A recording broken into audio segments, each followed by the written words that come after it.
നമ്മളുടെ വീട്ടിലുള്ള 3 ഐറ്റംസ് വെച്ചാണ് ഇന്നത്തെ ബ്യൂട്ടി ടിപ്പ്. അതിനുവേണ്ടി 1 സ്പൂണ് ശർക്കരയും 2 ടേബിൾ സ്പൂണ് പാലും എടുത്ത് നല്ലവണ്ണം ഒന്ന് ചൂടാക്കി വറ്റിച്ചെടുത്തു. അതിനുശേഷം അടുപ്പിൽ നിന്ന് മാറ്റിയതിന് ശേഷം ഒരു ABT പ്രീമിയത്തിൻ്റെ കാപ്പിപ്പൊടിയാണ്, അത് 1/4 ടീസ്പൂണോളം ഇട്ട് കൊടുത്തു. അതിലെല്ലാം കൂടി ഒന്ന് മിക്സ് ചെയ്ത് ഒന്ന് ചെറുതായിട്ട് തണുത്തതിന് ശേഷം, നല്ലവണ്ണം തണുക്കേണ്ട, ഒരു ചെറിയ ഇത് വേണം, എങ്കിലേ മുഖത്ത് പിടിച്ചിരിക്കുകയുള്ളൂ. അങ്ങനെ അത് ഒരു ചെറിയ ചൂടുള്ള സമയത്ത് ചെറുതായിട്ട് നമ്മൾ മുഖത്ത് ഇടുന്ന അതായിരിക്കും ഇട്ടു. അങ്ങനെ ഇട്ട് ഒരു 10 മിനിറ്റ് വെച്ചാൽ മതി. 10 മിനിറ്റ് കഴിഞ്ഞ ശേഷം ഞാനൊന്ന് ചെറുതായിട്ടൊന്ന് തുടച്ച് നോക്കി.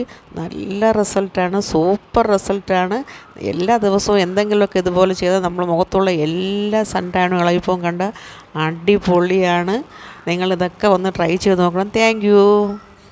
നമ്മളുടെ വീട്ടിലുള്ള 3 ഐറ്റംസ് വെച്ചാണ് ഇന്നത്തെ ബ്യൂട്ടി ടിപ്പ്. അതിനുവേണ്ടി